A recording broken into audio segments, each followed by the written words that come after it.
and I don't know if I should do this or not, but I usually ignore the first one. But he's always more on one side than the other side. And then as soon as we jump to just delta and theta on both sides is when his head drops about 2 feet. He starts breathing from his gut. So he's breathing deeper, and then he'll start licking his lips a lot more. Did that fix that? Not yet. I mean, just give it a second to Just settle get down. under. Okay. Maybe tuck it under the halter. I have more. If you could hold that, that'd be great. Not used to having all these hands. Yeah. This was the side I ran out on, so I should have just started with Or goot.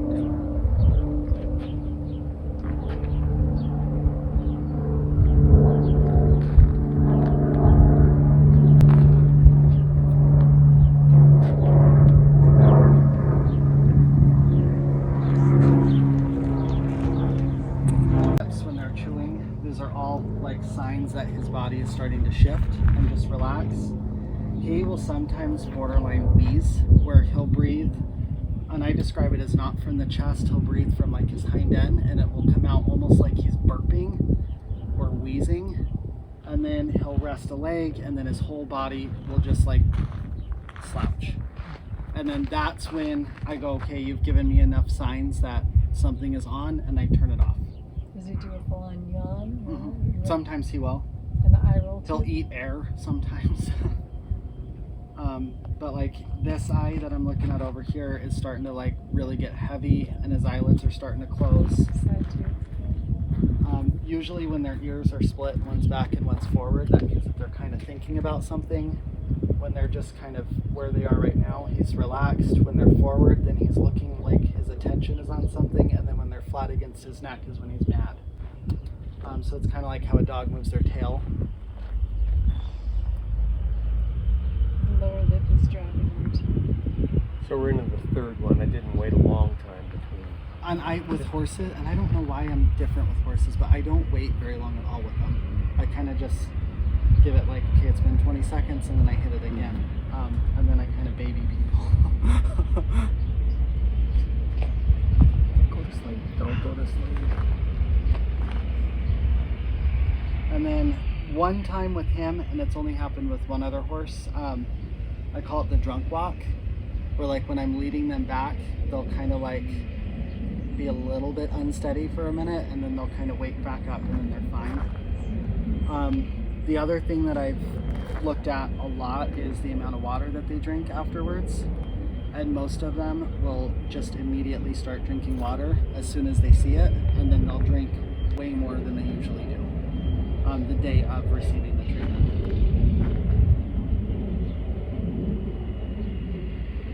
A lot of gut sounds with him too. I haven't been able to listen before. It's something that has always been on my mind, is I want to listen to their digestive system and see if I can hear it. But like this, he's gonna swoop. So like his lip is totally asleep, and it's like drooping down. He's like, hey, I was resting. And so this is where like he is significantly different. I know that the neurofeedback is what fixed that, because Taylor and Sean didn't have enough time to work through hardly anything with him before I came into the picture and was like, let me try this, because I'm seeing it work on barrel horses. I'm seeing it work. I did one racehorse, and I'll never do a racehorse again. But I'm seeing it work on horses with trailer anxiety and hauling anxiety. I'm seeing it with gaits. I'm seeing it with speakers and lights and loud music during a performance. So I'm like, let me just, I know that something will help. I don't know how much it will. And it's pretty extreme how much this has changed his life. Why would you never work on a racehorse again? They're just too much. And my patience only goes so far. And the racehorse is just, it's a joke, but their amygdala is too big, and that's not, there's nothing true about that, but that's just what everyone says, where if they hear a bell or a loud noise, like, it's gone. Everything shuts off, and the only thing that's working is their legs and their heart. It seems like there's so much conditioning in that Yeah. sport to go against exactly Yeah. what you're Yeah. trying to Because do. every time they hear that bell, Yeah. they're trained that they need to go from 0 to 100 in 6 inches. So if he was a racehorse that was off the track, like what they call OTTB, then just that tractor, if it dropped the bucket or something over there, he'd be up in the air and trying to take off. And that I got too much other stuff I want to work on that I'm not going to do the racehorse side. How many stims did you do last time? And how will you know? We've done 5. I did 4. I need to look at my notes again. I did 4. That's a huge one for me when he breathes like Big that. sigh. That huge exhale. See the whole barrel. His lip, his breathing, I can see his back by his flank, which would be like back here, is moving in and out more. His whole body is relaxed. He's borderline leaning and kind of just swaying. His eyes are relaxed, his ears are back, and he's so specific. And I would say that he's done. Okay, let's be done. Are you good with that? Can you stay awake for us to take the wires off? Okay, so Beautiful.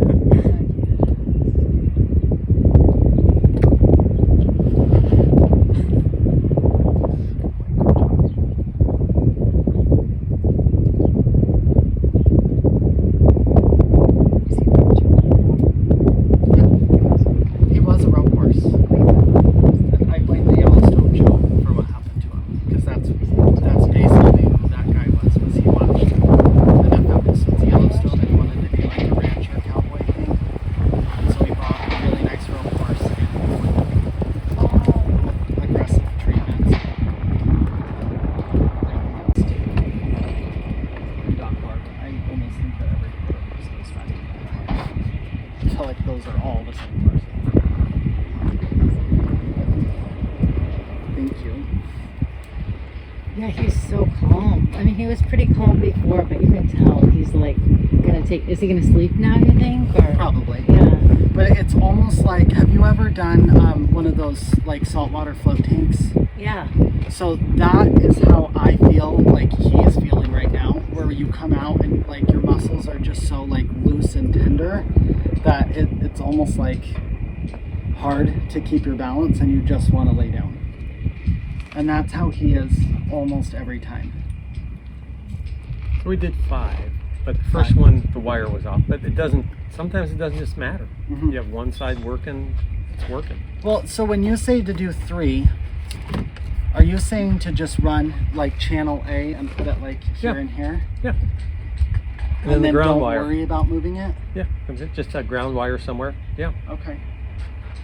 Yeah. And the ground wire, you know, we always are trying to put the ground wire on behind the ear or on the earlobe with a clip or something. Yeah. But back in the old days, we'd put the ground wire on our finger. I've looked for Velcro, that and I right? can't find that. So I don't know if it matters where the ground wire is at all. Maybe. I just don't. I don't know. So I've had one training video from a lady back east who says that the energy tries to go to wherever the ground wire is. So that's why she puts the ground wire on the back of the neck. I don't know. I did 10 years without putting it on the back of the neck, just fine. So I don't know. Well, because for a while, I was putting it here Uh-huh. with another web wire because I didn't want to have to order more of those pads. And then I just went back to ordering the sticky pads again. Yep.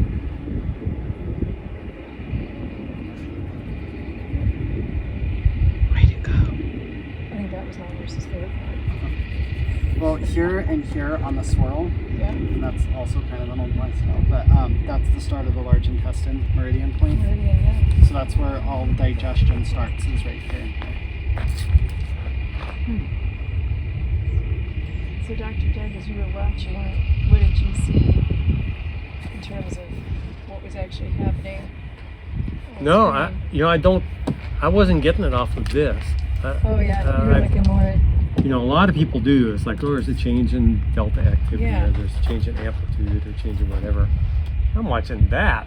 Yeah, And I was like, So, okay, something's happening here. right. I watched Joe, you know Joe Dispenza? I've heard of Joe Dispenza. Yeah. He did a whole docu-series on brainwaves and brain trainings, and so he is really heavy into meditation. So what I do now when I do the neurofeedback on myself is I just close my eyes, and I have no idea how far I am into it. If I like looked at a clock, I could probably like do the math and figure out how far I am. But I just keep my eyes closed until I feel better, and then I open my eyes and I shut it off. So when I do myself, I don't even know how far I am into it. And when I first started doing it on myself, I was super like picky about it, and I was like, well, why is that doing that? And then I was focusing on that the whole time, you know, and then I was like writing down everything that was happening, and then I finally just kind of like relaxed a little bit Eyes and just closed. closed my eyes and did it. Yeah, eyes closed when you're meditating. You're making now this. You're moving the peak from over delta and theta side, and then flat. You're moving this over to the alpha band, right? Because eyes are closed and you're kind of meditating. So it's going like this. That's the only time I use the strong, because the whatever it's called, the strong protocol, because it goes +5 -5 +10 -10 +20 -20.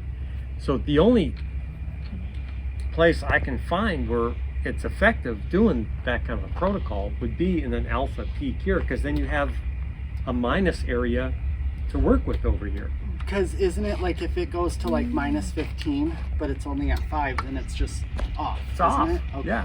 So That's how because I kept trying to figure out how you could have a negative, because it can't be moving negative.